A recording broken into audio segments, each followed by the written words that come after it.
Well, good hump day afternoon, friends. Mark Holmes here, and as always, I want to say thank you all for watching, commenting, subscribing, and being part of the Jobu Sports Report. Without you guys, as well as you ladies, you know that this literally does not work. Hope you're all having a great day. It is the very first press conference with Christen Parker, and it happens to come on the same day that I have the Dan Selio show. So we've got the Dallas Cowboys, of course, Go Cowboys, music that drives me crazy.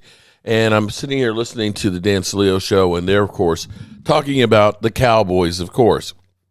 And we'll be definitely knee-deep in that coming on at 4:30. So I'm hoping the Cowboys get this press conference going so I can start looking at this and talking about that before I have to do the Dan Selio show. Either way, we're going to catch it, and we're going to get the gist of it. All the way around. So let me go ahead and at least we'll get the press conference. We'll get that up here. And in the meantime, Jeff Lee, my name is Jeff. What's up, Jeff? How are you doing?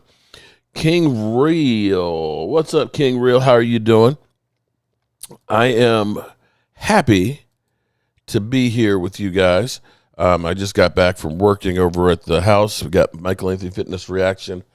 And my brother actually working on heating and air conditioning, and once we're done, I've got to go back over and check on them.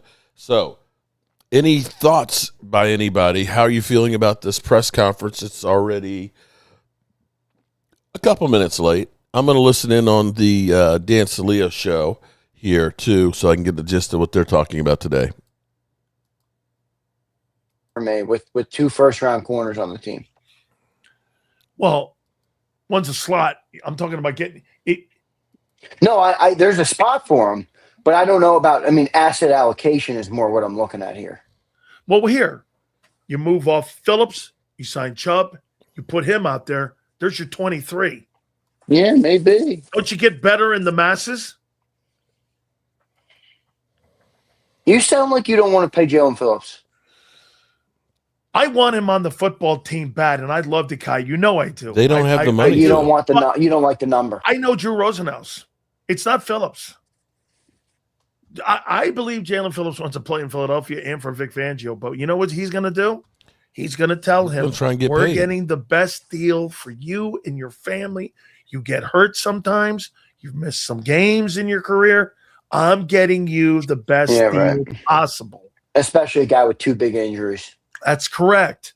He's going to put it out there for him. Hey, listen, you want to stay in Philly? You can play 3-4 years there, and they love you and want you. Or you can go to Tennessee and sign for $24 million, $24.5, and get a bag of money up front, and everything said and done, you made your money. What do you want to do? And Drew's notorious for that, dude. I know the agent. It's not really the player. I know the agent. Right. Okay? What'd you make of my Mike Evans conversation? About what refresh me. I was doing some shit. YouTube acting weird. I didn't even see Mark being live at first. Mike Evans is really agent. after the meltdown yesterday. That's a shame. Damn. Wants to come back and he wants to play. Hopefully they get the stuff ironed out. I think Mike's got at least 2 years left in the tank where I think he's a really good player. Is he Mike Evans of a couple years ago? I'm getting tired of waiting here, man. Do I think this guy? I don't want to lose. Is he Julio Jones? No, not that. Remember, you hurt a shoulder, not a knee or an ankle or a foot, what have you. He wants to play. My question would be, let's say you lose AJ. You need a presence out there. You can't just sign a dude. You got to cover Mike Evans. What do you think his market value is? Because I don't hate the idea at all. Okay. Isn't he injured? Now, would you be willing to pay $20 million for that? Ooh, that's a lot. Even if AJ redoes his deal so they can you're saving 12. No, you're right about that. But there's 6 minutes. Let's hope it's not like, maybe maybe after the Dan Selio show, then we'll get it. People were talking about moving off AJ. You I got to know. put a presence out Yeah, there. you got just to. I can't agree. put This a is where dude I out agree with there. you. You're If not they gonna move replace on him with from a draft AJ and don't have a No. plan B, I'm not they're fearing The screwed. market value, it says, and I think this is way too low, but is 13.3. I think that's Okay. low. I think he's going to be 16 plus. I think he's going to be like 15, 16, 17. Would you do it around that number?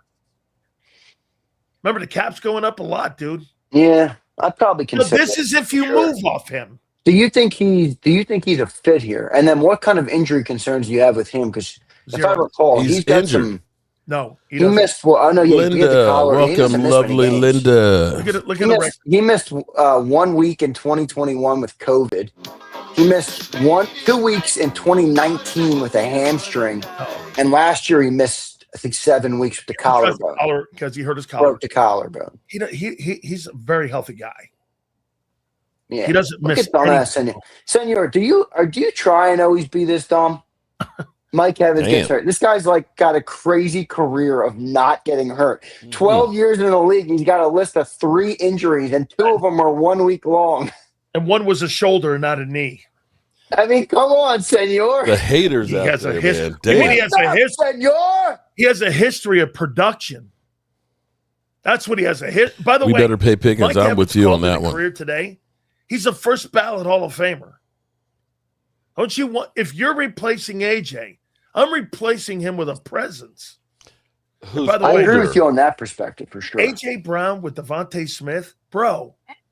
You imagine the impact he would have on all your young wideouts too, that you would bring in. Dude, he is a great locker room guy. He's not going to bitch about targets. You know why? Fucking this guy, he's got all his targets. He's got all his numbers. He's got all of his records. He's got 100 catches. Yeah. And at the end of the day, guess what? He AJ wants to Brown, win. He wants one more ring. That's what Derek Gilmore told me. He wants to win. One He more asked ring. me, what do you think Philly would do? Now, here's the question. Here's another. All right, so on that, he wants to win again. And this is a big question, and I think everybody should think about this if you're listening. Come on, Cowboys. For somebody that wants to win, a year ago, this wasn't a question. If you wanted to win, coming to Philly was a great option. Yep. And that was widely believed across the league. Yep. Do you think that belief still exists? I do, but I'm asking the question. If I'm AJ Brown, winning is not enough anymore. Legacy's more. Yeah, but for Mike Evans, who wants to win, that's not what I asked. I asked if you're a guy who wants to win. Yeah. Forget the legacy. Is Philly still a marquee spot? Or do you think Mike looks and says, I don't know, man, that's a whole new offensive staff. They've really struggled on that team. I think their best days are behind them. Really? Well, who's your new passing coordinator again? Josh Grizzo. Oh. Where was he last? Did Mike like Josh? Yeah. Loved him. Never thought he was the problem. Never thought he was the problem. Mm-hmm. Remember, Mike Evans was running off the field after Atlanta and said this: 3rd and 28. 3rd and 28. Defense gave a 3rd and 28 up, or they win Atlanta. They win the South. Mike was pissed at the defense. He wasn't pissed at the offense. All right. Josh Grizzard, if he had played a full season, Mike would have got 1,200 yards this year. Okay? He would have. He would have had another 1,000 yards. He would have broke Rice's record. I think he's got here. I'll make a is he as good as Devontae Adams? No, not talent, not like upside wise, but stability wise. I mean, you can make that case. We're still sitting here waiting for the Cowboys. You know, that are Devontae had late higher as peaks always. for sure. I don't think he's as good as Devontae.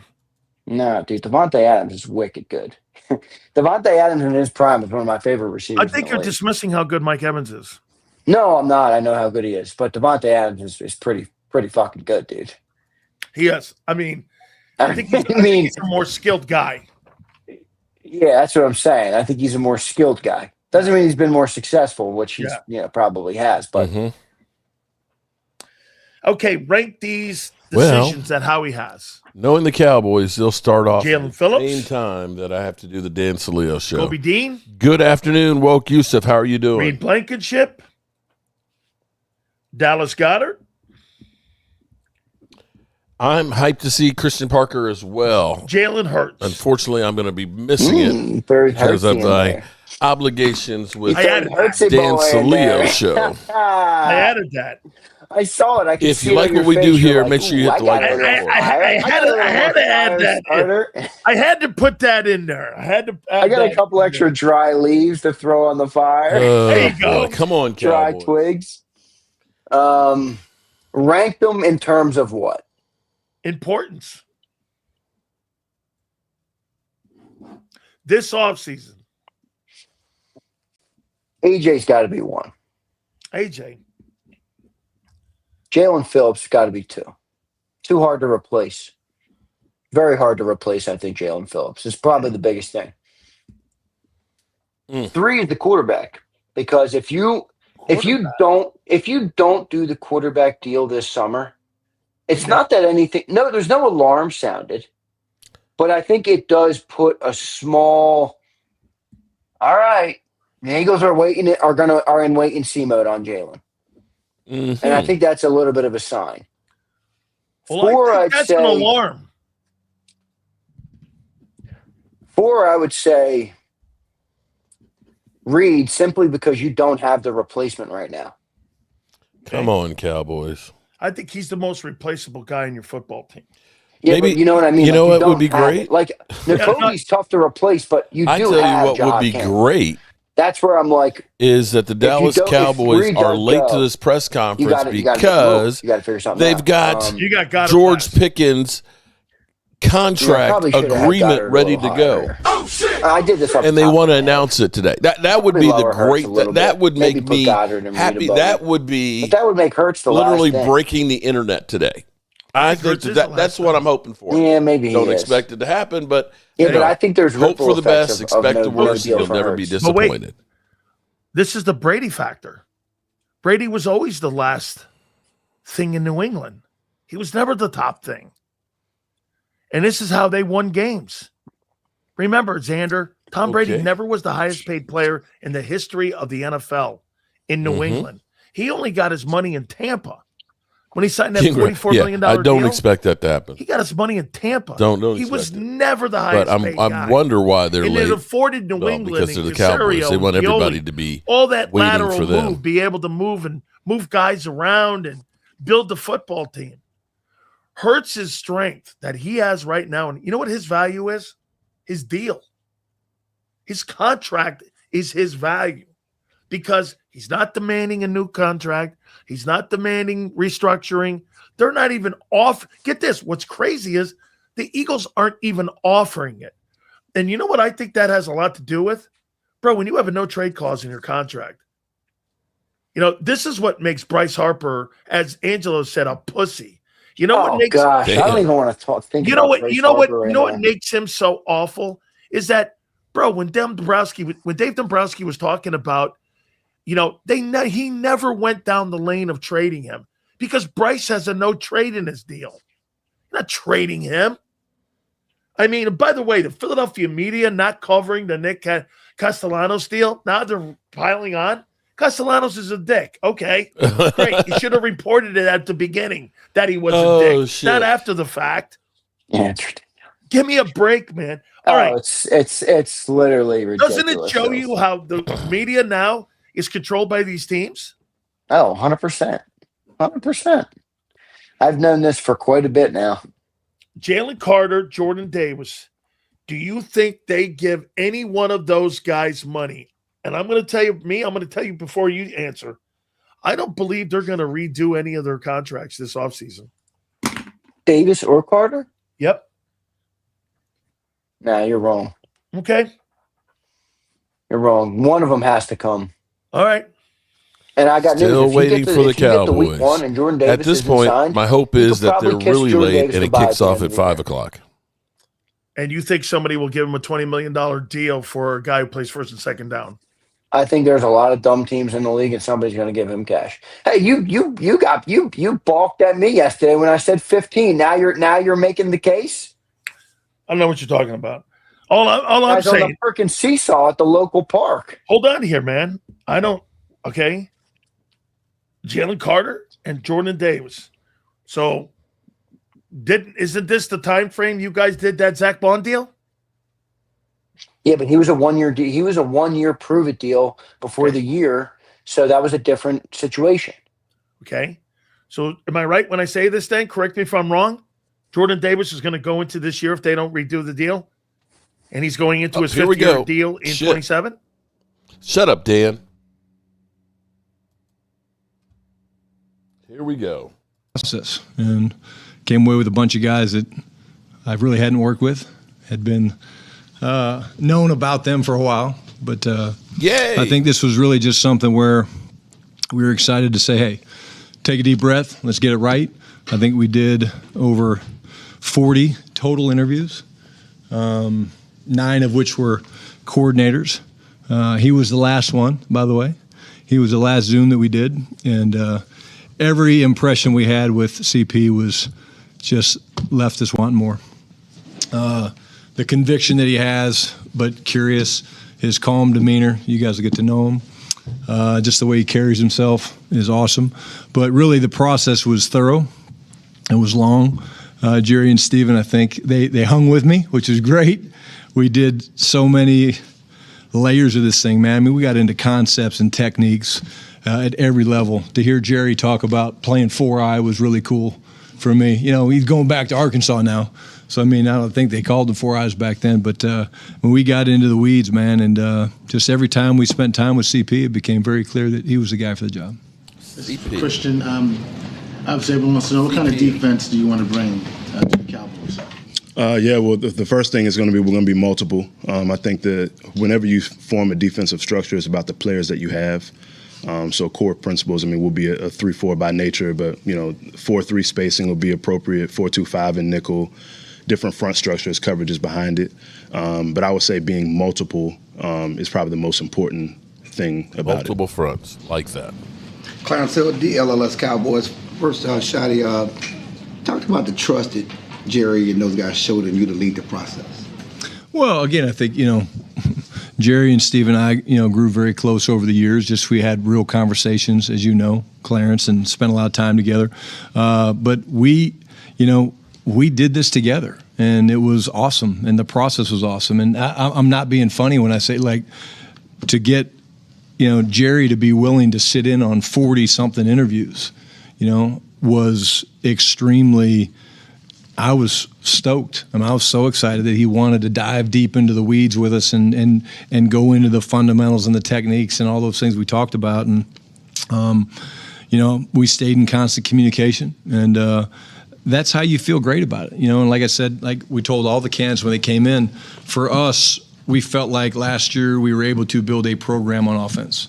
And we wanted to build a program on defense where you're self-sustaining. You've got great coaches, and when we win, which we're going to win, and we're going to compete for Super Bowls, Jerry and Steven people come after your staffs. You look at what Seattle and some of those teams are dealing with right now, and you want to have the infrastructure and the people underneath to where, you promote from within more times than not. And so it was a great process, and they were in it along the way, along with a few other guys. And I believe in the process. I'm a process guy, and I think we hit a home run with this guy. Yeah, it seemed like you were barking up the right tree. All the guys that got second interviews got jobs, and everybody loved him in their respective cities.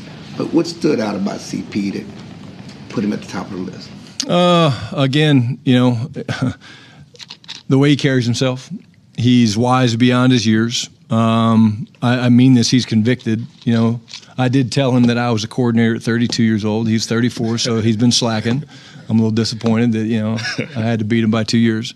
But okay. I say that in jest because he's been preparing for this for the last 4 or 5 years.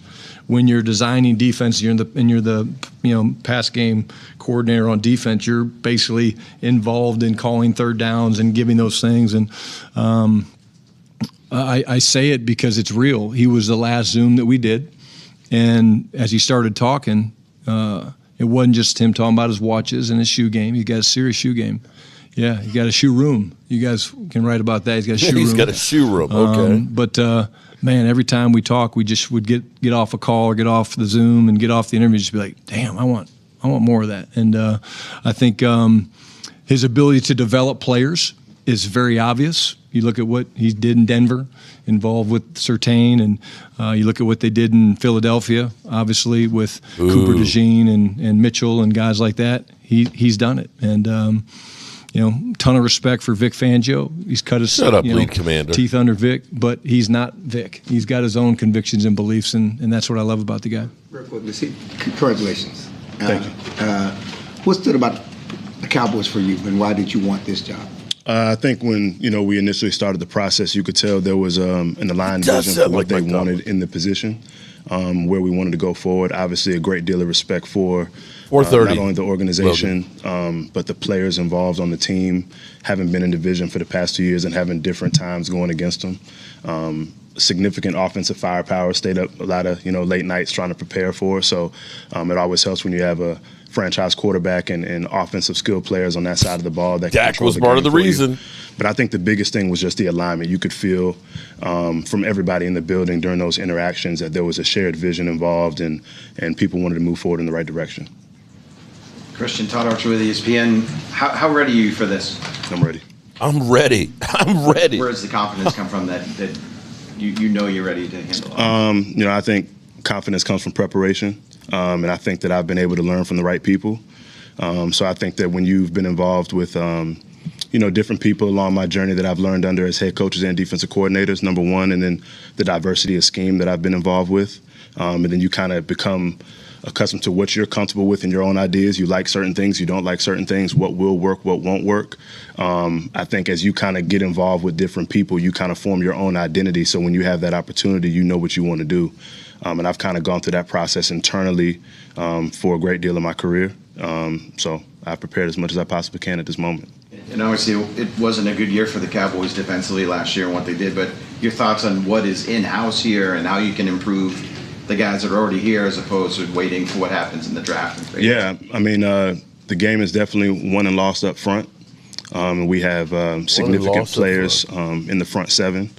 And so I think that when you start with that defensive line room and what you're able to do in controlling the pocket, stopping the run, you control what an offense is able to do, and you're able to dictate to them on their terms. So you're not playing the whole playbook when you win first and second down. So I think it starts there. That's where the excitement starts. And there's several other pieces that have been proven playmakers. And we look forward to kind of bringing it all together in the next couple months. John Machota with The Athletic. Obviously a big part of your job is teaching. What do you think makes a good teacher? I think you have to know the student first and foremost. You have to know who you're talking to. What might hit one player's brain is going to hit different than another. So being thorough and being detailed, being very clear and concise in terms of your messaging, and when to correct, when not to correct. Sometimes players got to touch the stove. You just want to do it in a controlled environment. But just how to do that, the diversity of teaching, whether it's on the field, in the meeting room, Kahoot quizzes, physical quizzes, showing them video examples, having them teach it in front of a room. There's so many different ways that you can kind of get in the weeds of teaching scheme, technique, situational awareness, and really you just want to expose players to as many different examples because it's going to hit everybody differently in terms of how they're able to learn that. We'll be joined with Dan It might be Selio for both of you, but as you were filling out the defensive staff, how important was that when you were interviewing candidates, the teaching aspect of it? Well, I'll take it first. I think, I was impressed with Christian, obviously, through the whole process, but impressed me even more was when I saw him interacting through this process of going through the interviews for the position jobs, right? Like there was an alignment he and I had talked about before we offered them the job about, okay, well, let's talk about some things because obviously there's a very competitive field when you're trying to build a staff and there's good coaches out there. There's good coaches in different realms, but seeing him through the interview process, John, got me really excited about him as a leader. Him being, very comfortable having the hard conversations. That's what I am. I'm a person who loves to have hard conversations. And again, the reason we wanted to talk before we decided to do this partnership was to make sure we could have those hard conversations. And so I think that's something from the very beginning that I felt great about. Anything with staff? No, I think that we, extensive search, very thorough, trying to just balance it. I think, compatibility is very important. And obviously the teaching element is significant, right? But you want to have the right collection of people by position, whether it's, what schemes they've been in previously, what they've done, their area of focus and expertise when it comes to game planning and all that kind of stuff with player development. And, we definitely feel like we have the right mix. Is the interview process the first time you guys have ever met? No, we met when we had joint practice when I was in Denver in 2022. There was like a little coaches mixer at Ocean Prime out there in the Denver Tech area. We met real quick. See how smart he is? I wouldn't remember that. Yeah, we met real quick. Because you're old. But that was just quick handshake introduction. There was a bunch of other people around during that time. But actually having, conversation and talking football and everything else, this process was the first time. And you guys know this with me. Like, this is a name that I've had in my notebook for the last couple years.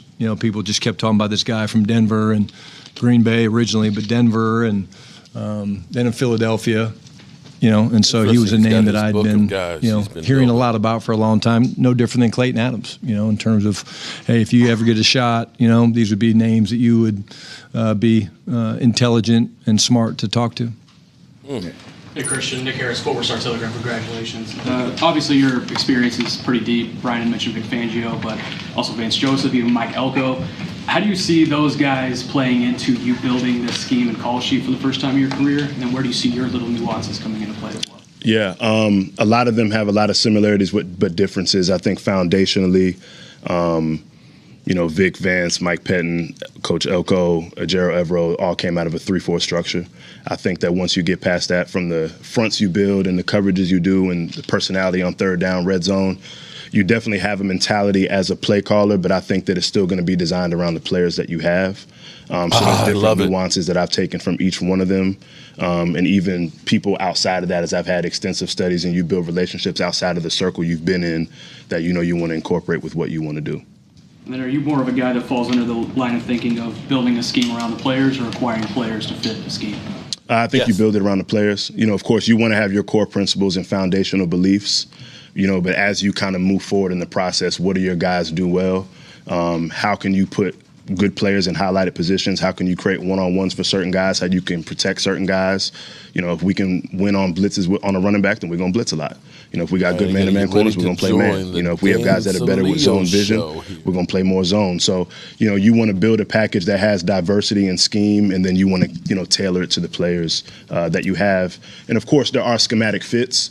But I think the really good players are the ones that you can't peg them in a certain scheme, and that's the only way they can play football. All of these you want to have guys that no matter what scheme they're in, they can be significant contributors, and then you want to just highlight it around their strengths. I actually think he's had more to do with it this year because I believe that I think definitely want to stop the run and affecting the quarterback. I think are the two most important things you can do.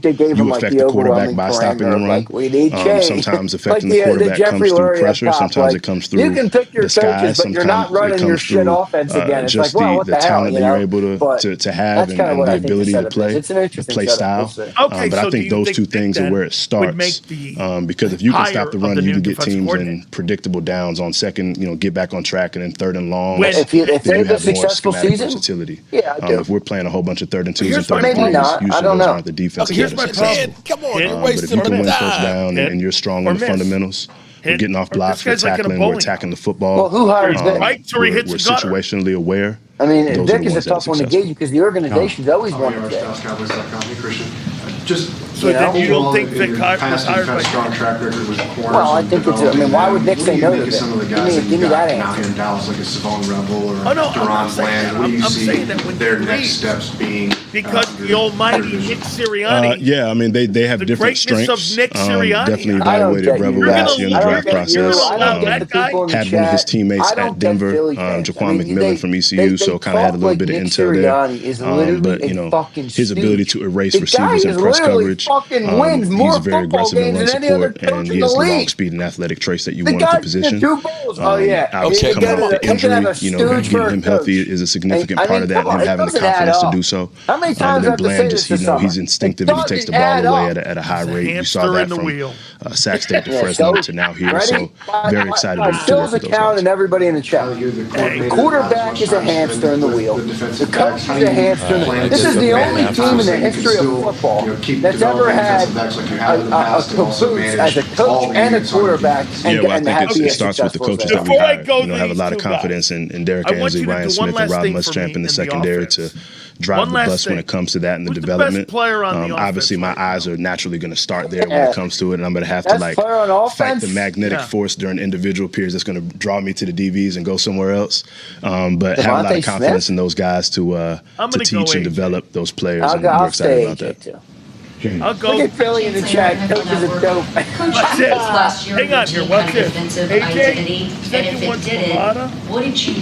Okay. Third one's Lane. I'm going to have to Fourth pull off one's of Devontae. Fifth one is Barkley. Sixth one's the quarterback. So fuck, dude. There's your hamster in the wheel. Obnoxious. I know you don't even believe that Nick Sirianni's a dope. He is a silly dude, and he's not my type. I've said that 100 times. He's a weirdo. Mm-hmm. The success is the success. I don't know what you want from me.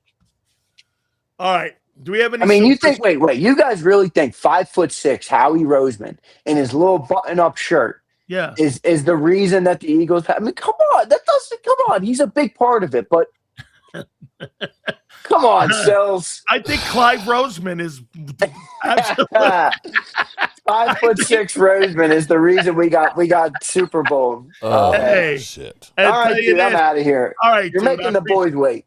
I got you, bro. You're just messing up my day. We good? We're good, brother. I'll see you. All right, man. I got you, man. You're messing up with James Slater. Got you, man. All right. Yes, sir. It's Ash Wednesday. I got to be a good guy. Without further ado, by the way, Dallas Cowboys, I'm going to make a comment here before I bring in Mark Holmes. And I think this is going to make Mark Holmes feel pretty damn good. I think the Cowboys are 2 players away from going to a divisional round game. If they put Max Crosby on that team, don't have safeties. or they put Max Crosby, don't have linebackers, don't have good cornerbacks. Okay, you got N'Kobe, and you have Max Crosby. The Cowboys are going to a divisional game. And get this, what could happen? Without further ado, one team on the up, the Dallas Cowboys. The other team in decline. You figure which one out. We bring in the legendary Mark Holmes, one of the great creators of content for the Dallas Cowboys, and my friend, the legend himself, Philly.500. He joins us now here. How you guys doing, man? Man, I'm mad as hell. Listening to that nonsense. I'm mad as hell, man. I tell you why. Because you had to do the show the same time we finally get the introduction of Christen Parker. It's going on now. And you know what? Oh. He sounds just like Mike Tomlin. Have you heard him speak? Deep voice and everything else. I tell you what. You know what? I have to say thank you, Eagles, because I am digging what I'm hearing from him. I definitely like what he's serving in the restaurant.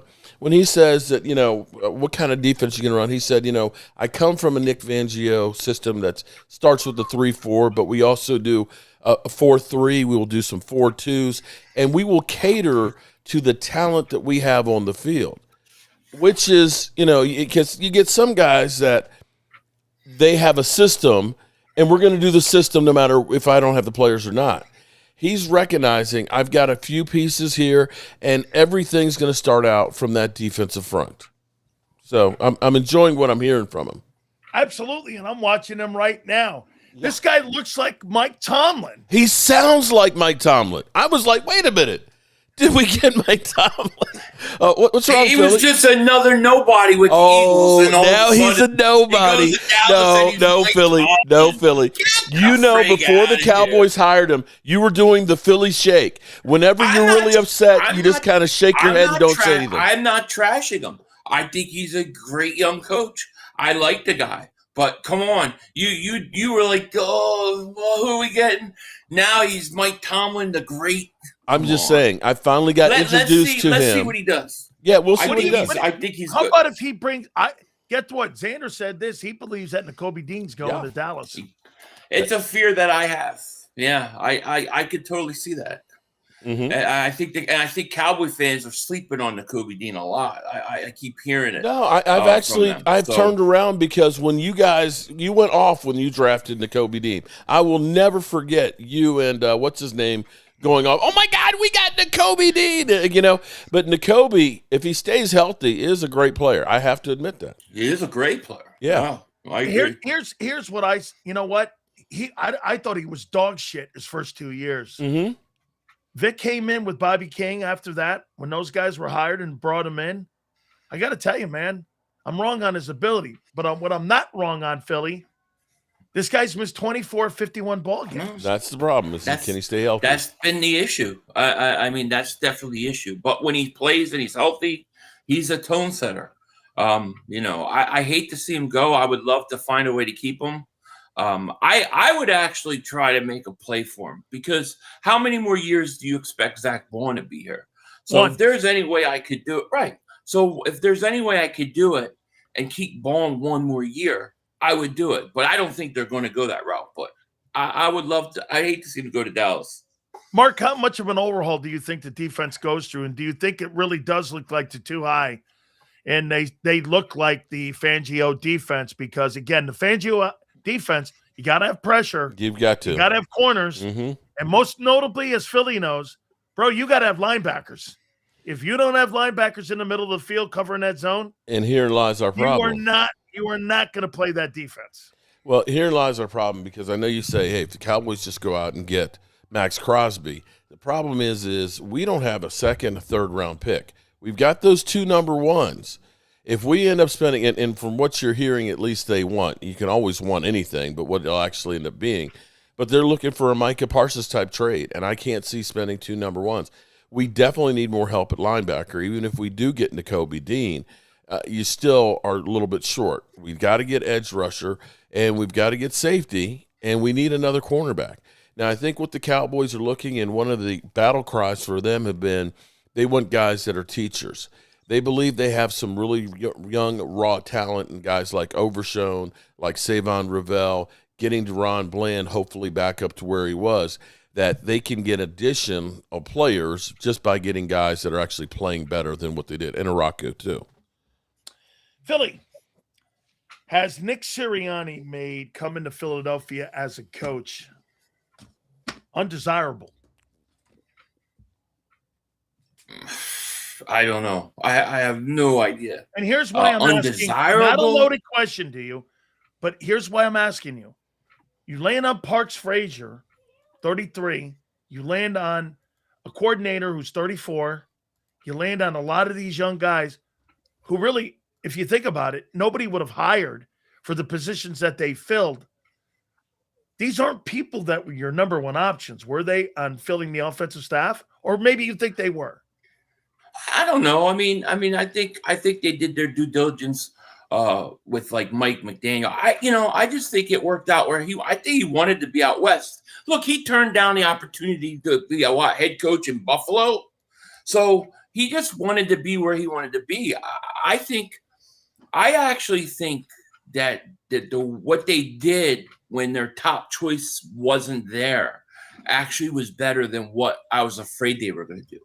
I like the idea of going young and taking a chance with somebody with a good mind, maybe a new vision for the offense, and not just the same old thing. I think if you hired like a Matt Nagy or somebody like that, I think it's basically just recycling the same thing. So I'm kind of excited to bring in a young guy, and I actually think it is a risk. I think it's high risk, high reward. I actually give Nick Sirianni credit for that because I think it takes kind of balls to kind of be in a situation where you're willing to take a chance with young coaches. So I actually give him credit for that. Mark, it looks like now I'm going to ask you about the impact of Christen Parker here in a second, but according to Adam Schefter, looks like the 2 teams that may be fighting for Max Crosby are the Eagles and the Cowboys. I'll take your thoughts for well, it's Adam Schefter. It's not me saying that. You tell me first, and then I'll go to Philly on his takeaway on that. First of all, let's be clear here. It's the off season. So how do you get people to listen? We're in the land of liars. Okay, right. So, of course, you put Cowboys in and Eagles. I don't think Adam Schefter has gone to the Cowboys and Jerry said, we're all in on that guy and things like that. I'm going to say that that's kind of some bullshit. And for me, as great as Max Crosby is, let me ask you, how many playoff wins has he been part of? 0. How about Myles Garrett? I think 1. TJ Watt? 1, 2. Micah Parsons? Maybe? No, TJ so we're 0. Counting playoff wins now. No. I'm just saying here is when you've got that guy, in the same way people talk about you can't pay a quarterback. The Cowboys have more needs than edge rusher. We had one of the best of the last few years with Micah Parsons. Basically, what you're saying is let's bring Micah Parsons back, that's a little bit older. If you look at the Seattle Seahawks, that's a complete defense. There's not really big superstars on there. Every level. It's every level. There's guys. Yeah, it'd be great to have a front seven, but I kept seeing 3rd and long every time completed down the field on these linebackers and cornerbacks. So I don't know about that now. For the Eagles, I'm going to say, how the hell do you give up a third-round pick in the middle of the season for Jalen Phillips, and I hear you can't afford to pay him, but you can afford to spend possibly 2 first-round picks and pay Max Crosby? I'm not giving 2 runs for him. That's what supposedly they're asking for. No 2 way. as well as an additional player. I mean, we're hearing I'd people. rather sign Bradley Chubb for $12-13 million. That would be my move right there. And hey, Philly, I'm not spending $23 million on Jalen Phillips. I'm just not. I mean, he's going to command that kind of money. I don't give a shit what people are saying. I know Drew Rosenhaus and Robert Bailey who rep him. If you move on from him, don't you think there's a number, Philly? First, answer this. What'd you make of the Max Crosby that you guys? I think it's very much real with the Eagles, very much real, and history over the course of the last 2 years proves it. In last offseason, they tried to trade for Myles Garrett. Then they almost pulled trade off for Micah Parsons. Then they tried to trade up multiple first-round picks to bring Myles Garrett in at the trade deadline. Obviously, this team wants an elite pass rusher. And if they don't think Jalen Phillips is this guy and they can make a play for Max Crosby, they're going to do it. Now, that doesn't mean all the money and everything's going to work out. But if you're going to tell me, do the Eagles have an interest in him? I think they will, because over the course of the last 2 years, they have been pursuing elite pass rushers. So why would it change now? It wouldn't. Hey, the impact, and by the way, I'm also hearing and I'm watching a little bit too as we're all doing this. What do you think the impact Christian Parker has?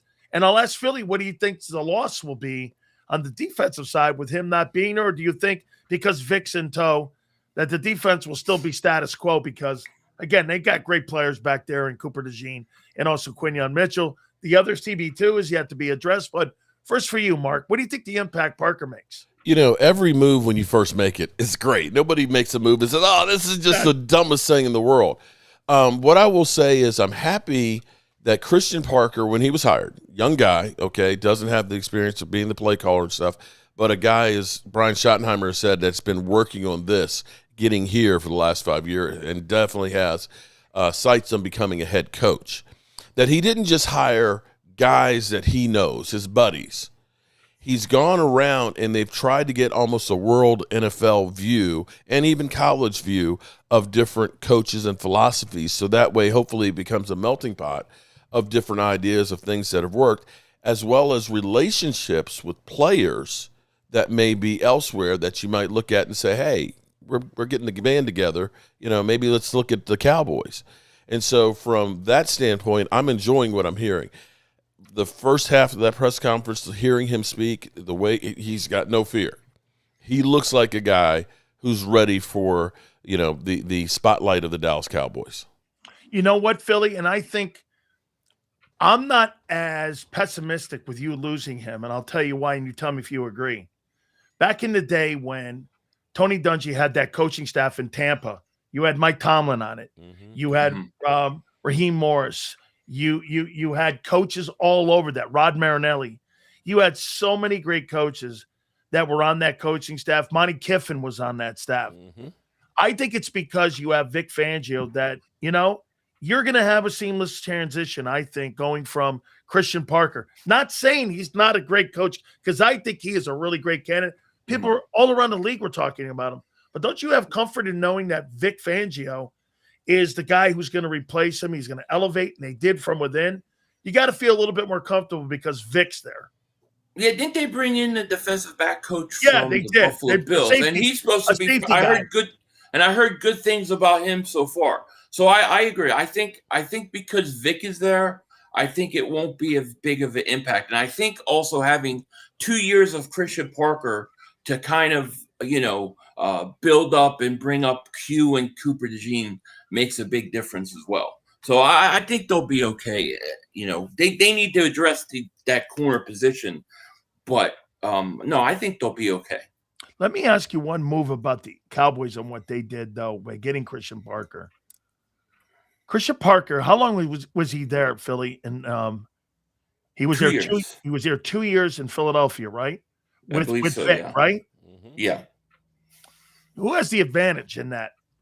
You think the Eagles have the advantage, or do you think the Cowboys now have the advantage on game planning? I mean, it's a good question. I would say it's probably even. I would think that Vic knows what Christian Parker does and doesn't do well, and I think Christian Parker probably knows what Vic likes to do in certain situations. I'm kind of saying more about the quarterback, Mark, about Jalen Hurts and how they went against practice, scrimmages. I see what you're saying. There? I would definitely say he knows where the bodies are buried. And see, here's the other flip side of this, I'll say. You do agree they hired him to beat Philly? Yeah, without a doubt. Now, here's the thing. When you look at Vic Fangio, he's, 66? 67. 67. You can't teach an old dog new tricks. He's not coming out with a lot of new wrinkles and things like that. But what you're going to see is, yes, the pupil is now become the teacher here. He's going to come and develop his own defense. So you can't just blanketly say, I know everything that he's going to do, especially with all of these different coaches that he's got from different locations. But I think the intel that he's going to have on the offense, not that the offense was that hard to stop in Philly, because the offense, I wouldn't worry about your defense. I think your defense is going to be fine. The question is what's going to happen with your offense? Mark, Parker doesn't know what the offense is going to look like. No, but he knows the guys. He knows the players. But those guys are very talented if you put them in the right position. So to me, it's how quickly can he adjust to what the Eagles offensively are doing, and how successful can the Eagles be on that offense? And to me, that's a question we'll just have to wait and see. But who knows? Mark, if your defense finishes 11th. Oh, my God. If your defense finishes 11th this year, you win the Super Bowl? Well, okay. Here's the thing. We know shit that changes fast in the NFL. Minnesota was, 13-3 the year before? I just saw Sam Darnold win the Super Bowl. Sam Darnold left and won a Super Bowl. That can win. There's no guarantee that the Cowboys' offense will be as good as it was this year. For all we know, the Cowboys could do some stupid shit and trade, George Pickens or franchise tag and piss the guy off, and he just says, fuck football. If the Cowboys' offense is as good as it was last year and we've got a top 15 defense, if we don't make the divisional round, I got to turn in my Cowboys card. Okay. Divisional round, that's not really high expectation. I'm just saying. Well, it is from where I'm sitting with the Cowboys. That's like, to me, that's already admitting failure. You're admitting failure. You already know. You already know what's going to happen. I said at least they can have an 11th ranked defense, number one offense. They're going to lose in the playoffs. Philly, they're going to choke in the playoffs like they always do. Wait a minute, Philly. Wait a minute. I got a question. It's going to change. So you don't wait a minute. So you don't believe quarterbacks can ever change the narrative? Yeah, they can. So wait a minute. Like when Matthew Stafford was 0-4 in Detroit, and he goes to a better organization, has better players on it, and he wins the Super Bowl, people said he could never win in the postseason, that he choked in the playoffs. Do you think he changed the narrative? Yeah, of course he changed the narrative. And you could say John Elway changed the narrative. And you could say Sam Darnold changed the narrative. You can say all these guys changed the narrative. But why not that? For every guy that's changed the narrative, there are guys that haven't. And just because those guys did it, I can't give Dak Prescott credit for changing the narrative. He's got to do it first. Then I can give him credit. Can he do it? I don't know. That's the question. He has a chance, and as long as he's playing, it's there to be changed. But I don't believe he will. Okay. Mark, do you? I mean, yeah. All these other guys have shown you. I think Baker Mayfield has changed the narrative a bit. I mean, with what he's done, this guy was on 4 different ball teams too. Yeah, this is true. Sam Darnold has changed my opinion on how we look at quarterbacks. Bro, you could be 0-4, like he mentioned with John Elway. John Elway got smoked in Super Bowls. Yeah, he did. Got freaking smoked. He was 0-3. But he made They said he would. Yeah, but guess what? He was carried. He was a caboose in those 2 wins. Terrell Davis. But to lose a Super Bowl, you have to make a Super Bowl. You have to win somewhere in the playoffs. You have to win a championship game. You have to get to a championship game. We're talking about a guy that can't barely get out of the first round.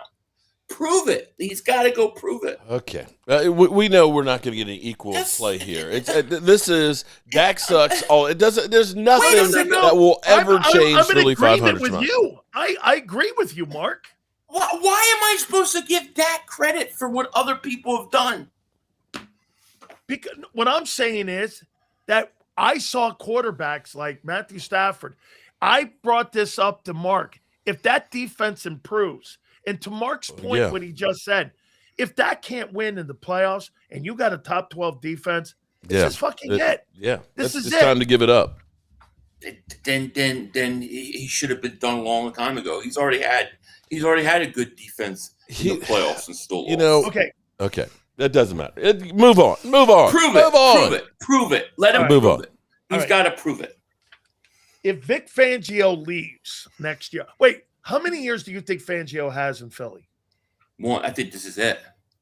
Okay. Do you think the defense implodes without Vic the following year? It depends who the coach is.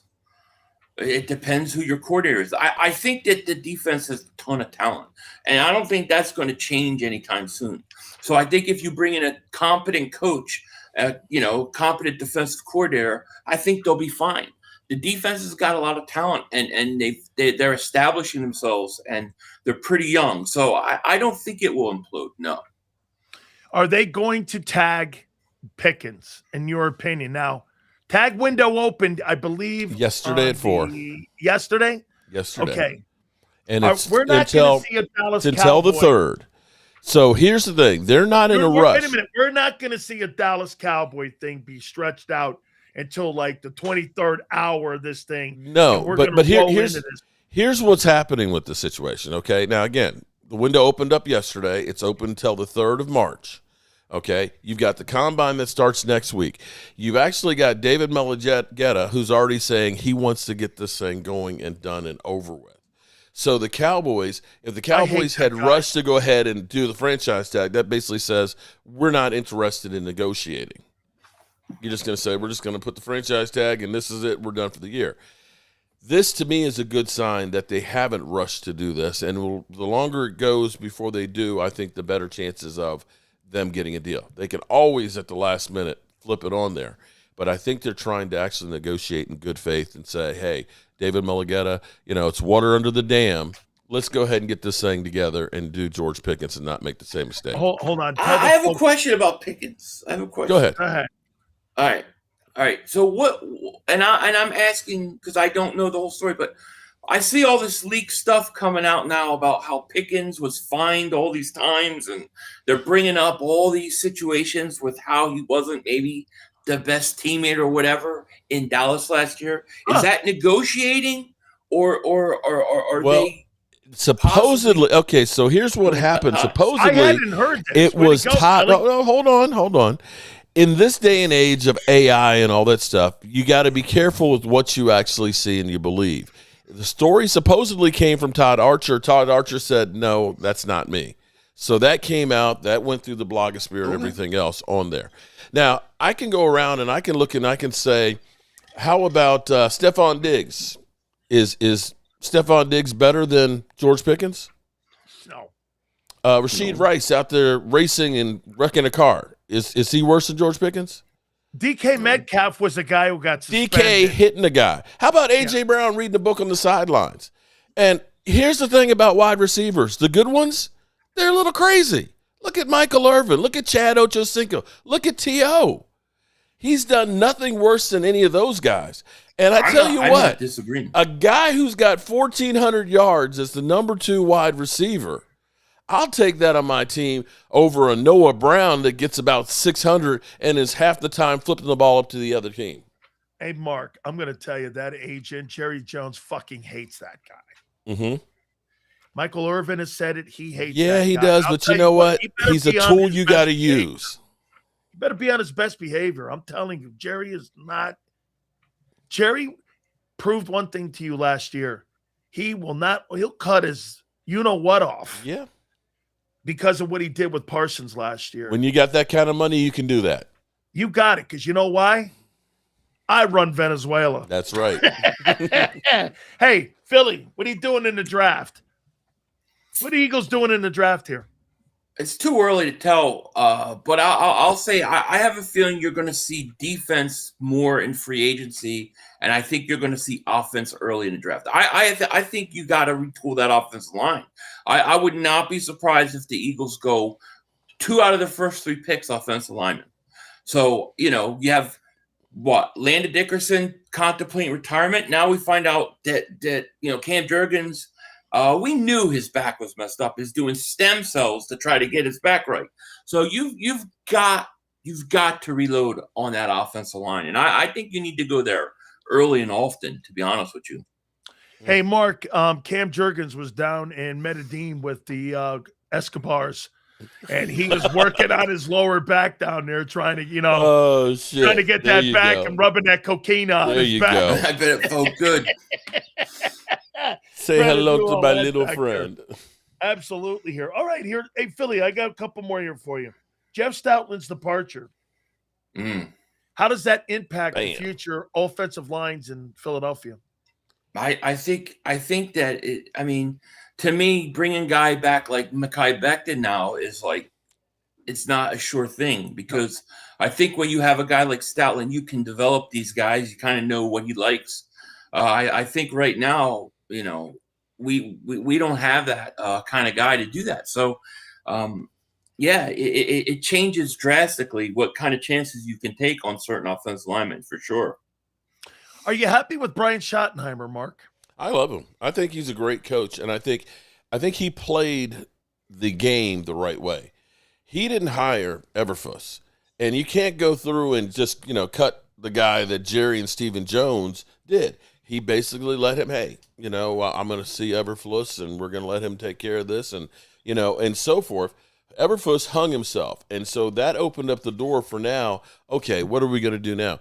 Because when you look at this press conference, I tell you what I'm more impressed about more than anything else is it's Brian Schottenheimer and it's Christen Parker. There's no Stephen Jones. There's no Jerry Jones. These two guys are the new face of the Dallas Cowboys.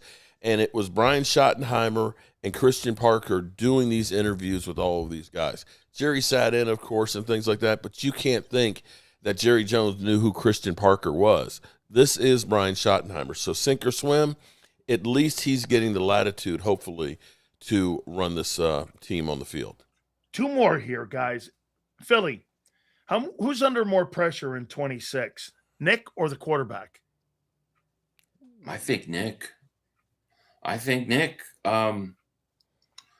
It just seems like certain decisions that were made at the end of last year, you had, 2 years ago, the collapse, then you win the Super Bowl, then you kind of have like almost like a miniature collapse this year. And I think that the addition of going with new offensive coaches, one coordinator who has never called plays right before, I think that puts the pressure, I think, more on the coach than the quarterback, to be honest with you. I mean, I think they both have pressure, but I think it falls on Nick. Do you think the Dallas Cowboys, Mark, are in the best position that they've been in 2 years with draft commodities, getting players in, building the roster? Do you see them making the hiring of Schottenheimer? Looks like it was right. Yeah. By the way, I'm going to disagree with probably half the people watching. I personally agree. I think you got better moving Micah. I think you got I more think draft in the long equity. run we will be. I think you stop the bleeding in the run defense. Yes. You got to address some more. I think you got better as a unit, not just having one marquee guy and having him out there get run over by Lane Johnson every single Sunday when they play. You can scheme against Micah. Better. Yeah. They're better now. Do you agree they're in a better position? They can be. The big question still is Jerry Jones, okay? As I was pointing out to Philly.500, if you look at the Cowboys, basically the difference of what the Eagles do and the Cowboys do is the Cowboys end up putting the restructures, the triggers in there for their players. That's why Jalen Hurts is already at, a $31 million cap hit this year versus Dak Prescott's a $73. The Cowboys will flip the trigger and get $31 million on it. The Cowboys can flip triggers to get cash if they want. Now, everybody's out here saying, you can't pay George Pickens. Well, we paid CeeDee Lamb with his new contract, $8.5 million the first year, $14 the second. You can do these things.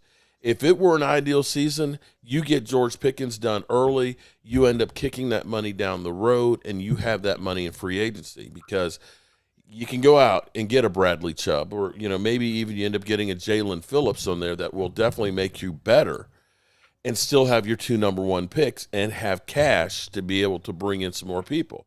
That you can. If you want to bring in a Reed Blankenship, if you want to bring in a Kobe Dean, you could do that. The question is, will they? Will they be Howie-esque? Why don't you just take our whole team out? Okay. I'd be more than happy to take your defense. You can keep your offense, though. I don't want that trash. Yeah. I know you want it. I know you want to be like. I'm trying to stick that knife in your back there, Philly, and twist it a little bit. I know you want to be like the Eagles. Hey, what if they signed Jalen Phillips, Philly? I mean, it's possible. I mean, I don't know what to make of Jalen Phillips right now in terms of what do the Eagles really think of him? I haven't heard anything. Usually you gotta get signs like the Eagles would really like to bring this guy back. It's been really quiet. Can I tell you why? Did give, yeah. Okay. Well, he's represented by the same agent as Carter. Okay. So Rosenhaus represents Carter and Jalen Phillips. Mm-hmm. So, I mean, they're trying to keep the crap as quiet as possible, according to Robert Bailey, who works in an office. So they're not trying to kick a lot of dust up. But the problem is that the Eagles are down on Jalen Phillips' production of a year ago, and they were down on him. Whereas the Eagles want Jalen Phillips back, and so does Vic. Vic wants him back. However, I got to tell you, I know Rosenhaus for over 40 years. This guy's going to go out there, and he's going to sell him this weekend at the Combines. And best offer, in my opinion, gets Jalen Phillips. You want to hear an interesting little tad bit here? Yeah. If you believe in Pro Football Focus ratings, they got Jalen Phillips at a 74. Clowney, they actually have it at 79.5. Clowney actually had a really good season, considering that he didn't get signed until after the season started and came in out of shape with the 8.5 sacks and the amount of pressures. I think he ended up having 52 pressures. Just saying. You know what? Sometimes with the numbers, though, Mark, I would say this. Sometimes a player is more valuable to a scheme than individual numbers. And when Phillips came to the Eagles, the secondary, Adoree Jackson got better. Mm-hmm. Yeah. Okay? I mean, final question for you, Philly. What do you do with Hurts? Do you extend him? Yeah, I mean, I would extend them within the next 2 years. I don't know if they need to necessarily extend them right now. I don't know what the numbers are. There's no guaranteed money after this year. Right, but extending him now, how much cap space would that free up? It would depend on those kind of things. Otherwise, his cap number's $31 million this year. I could wait another year, but I mean, I think it's something that you most likely want to do. I would think, unless the Eagles are down on him, which I don't think they are, but we do hear reports that, rumors of they might take a quarterback, which would never surprise me when it comes to the Eagles. But I think within the next 2 years, but I don't know. I don't know what you get out of signing him early now. How much cap space do you get? Let me sneak it in. Mark, do you think the Cowboys draft a quarterback? I wouldn't. I think they might late in the rounds. I mean, we're not. If we're talking about Aaron 4, Parrott 5, for 6, Dak 7, Prescott. like that. Yeah, I mean, you only have 2 first-round picks. You don't have a second and a third, so it would have to be a late round because you always end up wanting to bring somebody in. I don't necessarily think it'll be this year, but I think next year they're going to be starting to look hard at being serious about trying to get a quarterback. What about you, Philly? You think the Eagles go like 2, 3, 4, 5? Where do you think they land?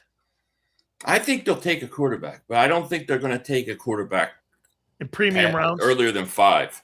Yeah, I mean, I think they'll take somebody to develop. I don't think they're going to. I think they got 2. I think they got to retool this offense, man. You need at least 2 offensive linemen. You need a tight end. I think you're going to see a heavy early offensive draft sprinkled in a couple defensive players. And then I think you're going to see free agency. I think you're going to see them spend money defense. But I do think they are after an elite pass rusher. I know it costs a lot of money. I know people like to say they can't afford it. And I'm not saying it'll work out money-wise, but I think they would like to do it because history over the last 2 years have shown that when an elite pass rusher has been around, they've made an effort to get him. How about this here, Mark? NFC title game.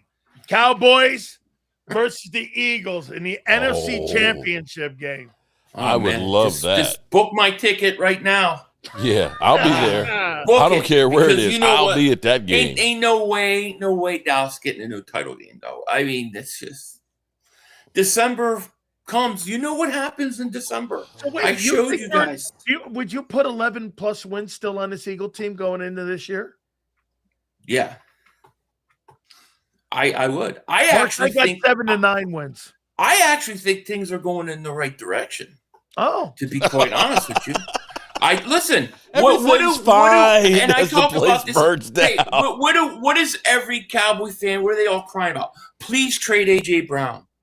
Please trade A.J. Brown. No, I'm hoping you keep him. I like him being the distraction that he is. Please keep the same coaches from a year ago. You know what? The Eagles right now are doing the things they have to do. It looks like A.J. Brown's coming back. Looks like their offensive linemen are trying to get stem cells and get healthy. They know they got to fix their offensive line. Good luck with that. They know they got to fix their offense. And the most important guy you have to sign right now, Jordan Davis. Got to get Jordan Davis extended. Hey, Mark, he's getting embryo injections in his back.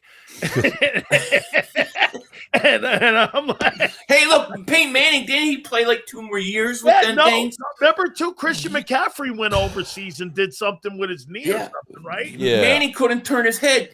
Yeah, right? But he was playing quarterback, not offensive line, bro. Hey, you know what Cam's doing, right? He's chasing them big booty Brazilians. There you go. That's what I'd be doing down there. Well, he ain't holding up the block for more than 2 seconds. A block of what? Coke down in Medellin? There you go. Hey, guys, I appreciate you very much. Big day for you, Mark. You got yourself the next Mike Tomlin. Maybe. We'll see. We will see.